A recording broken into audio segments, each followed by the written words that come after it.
Hello everyone, it's Jin'taan here, and today I'm going to be going over the latest updates to EVE Online, with the majority being from the 24th of March 2020, and a few others coming in a follow-up patch on the 26th. This is the second release of March, and has been given the title Loyalty to Lowsec. Now, this patch read-through is coming a few days late because I was expecting CCP to implement the moon changes on this release, but after that secondary patch, I'm confident that they won't be putting it out this week. According to CCB Dopamine on Twitter though, we are still going to see the changes this March, so keep your eyes peeled next week for more news popping up on that front. What we did get though is a release that focuses almost entirely on Lowsec, with special attention paid to faction warfare. This included major changes such as a new battleship and down-gated complex in FW space, giving neutrals who enter any faction warfare complexes a suspect timer, and a flat 2 AU a second buff to all ships in low security space. On top of all this is something that's not actually mentioned in the patch notes, so I'm just going to slide it in right here. And that's the fact that whilst this little patch change is ongoing, there's also going to be a CCP run competition, where the alliance that manages to kill the most amount of ISK between the 26th and the 31st of March will get their alliance's logo made into a flag and then flown over CCP's new offices in Reykjavik for a month, which I have to say is a pretty cool reward. Anyway, if all of that sounds interested, keep listening as I'm going to go through the entirety of the patch point by point. Okay, so the first section of the features and changes listed here is under the subheading Changes to Faction Warfare, and these are as follows. Faction Warfare Complex Acceleration Gates will now give you a suspect flag if activated by players who are not Faction Warfare Capsuleers. And this is really important because it means that if you're a part of faction warfare and you're attempting to take over a complex or even defensive plexing, and a random pirate comes in to contest your control of the site, you no longer lose sec status for shooting them. It's not some huge game-changing change, but it's a nice little quality of life thing, and it means that you don't rack up this annoying bill of, oh, I can't go to like Amar or Jitter and shop now because I'm a criminal. Because I was partaking in the way PvP is supposed to be structured in this space. It's just a nice removal of a friction point that basically just forced everyone to have ults to shop with. As a consequence, if you're a neutral player, you will now need to set your safety to yellow if you want to activate these gates, but really, what were you doing if you had your safety set to green and you were going into a faction warfare complex? It should also be noted that the actual faction warfare members aren't given a suspect flag if they enter, so if you are a pirate, bear in mind that you are still going to incur a sec status hit if you shoot first. Faction warfare acceleration gates have an increased activation range, allowing for activation at a 90km radius. This will make it easier for you to warp in on a gate and not bump off of its geometry, I assume. And then along with that, CCP is adding a new 5th tier of faction warfare sites, renaming the old large tier to open compounds and strongholds, as those will still retain the same function as how old larges worked, in that any ship can be warped into them, but they are still a dead space pocket. And added a new tier of sites, and these are what larges are now. And these sites have gate restrictions that only allow battleship-sized and smaller ships. So that means you can bring in your faction battleships, and you can bring in your Marauders or Black Ops. So, as reiterated here, the progression of outpost sizes are now as follows: Novice, Small, Medium, the new Larges, which are the battleship-only tier, and then Open Complexes, which function as simple open beacons you can warp to, like how the larges previously operated. The loyalty point payouts for faction warfare PvP kills have also been given a fixed increase and are no longer linked to the Warzone tier multiplier. The LP payout rate is now fixed at approximately the same level as it previously was, when the attacker held Tier 5 Warzone control. And the loyalty point payouts for faction warfare missions have been reduced by approximately 30%.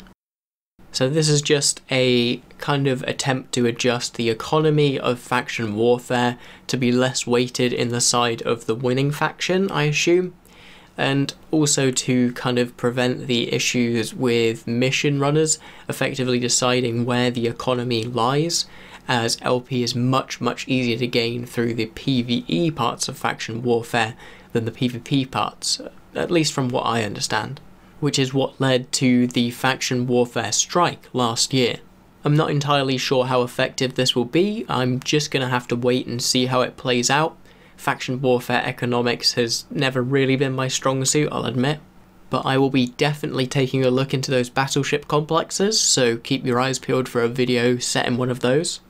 Following on from this, under the exploration header, we have another major change to Lowsec, which is increasing the warp speed of all ships in low security space by 2 AUs a second, and this is going to be active until the 6th of April. And this is something that I think is pretty clearly one of those experimental changes where CCP is trying to tweak an attribute of the game and see what a difference it makes in player behaviour, because this doesn't fit the theme of the rest of the expansion. So I've got to say it'll be interesting what data CCP does actually gather from this, and I hope at some point there'll be a dev blog kind of talking about it, even if it's in, a couple of years' time. Next, under graphics, CCP have added a circle of perimeter lights around acceleration gates to show their activation range, and they've also added a circle of perimeter lights around faction warfare capture beacons, showing the capture range and capture status of these beacons, and these lights will change colour depending on the beacon's capture state, with them glowing green when they're being captured by the defending faction, orange when they're being contested, and red when they're being captured by the attacking faction. Following on from this, under the miscellaneous heading, if a war ends because the attacking corporation or alliance fails to pay their war declaration bill, a forced peace treaty for 14 days is triggered. This will prevent the attackers from redeclaring another war against the same target.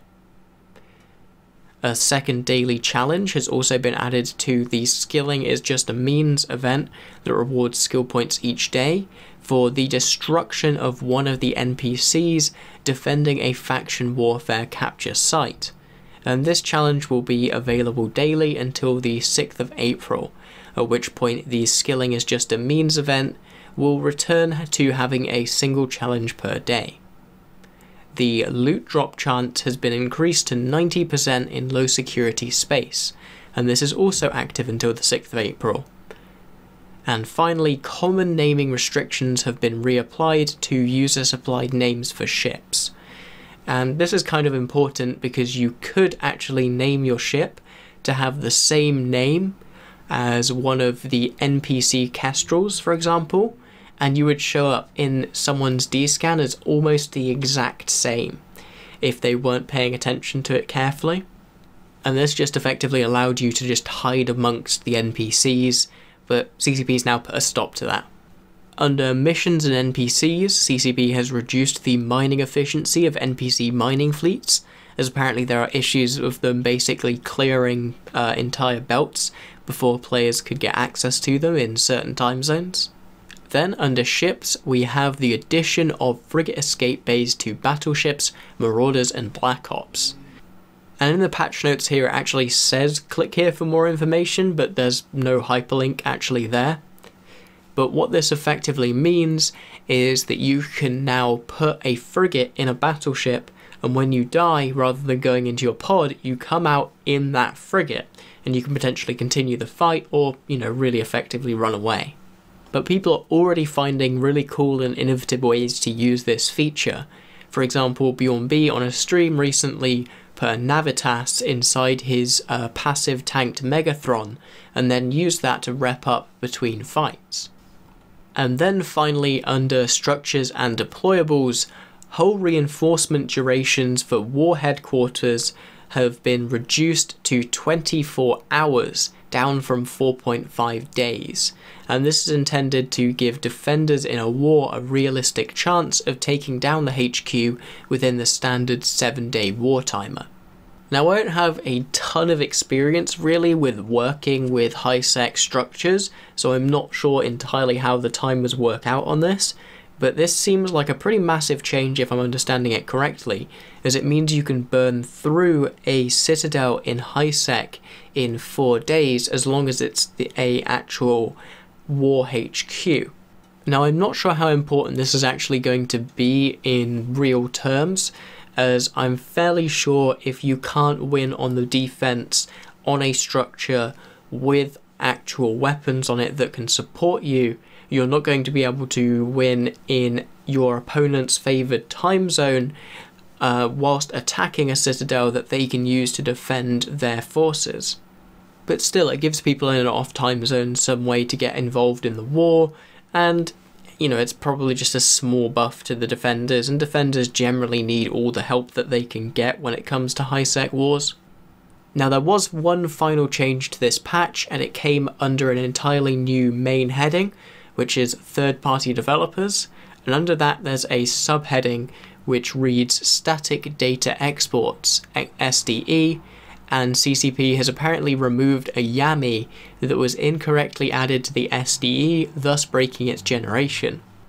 And if you genuinely understand what that means, please explain it in the comments, because that actually just sounds like witchcraft to me.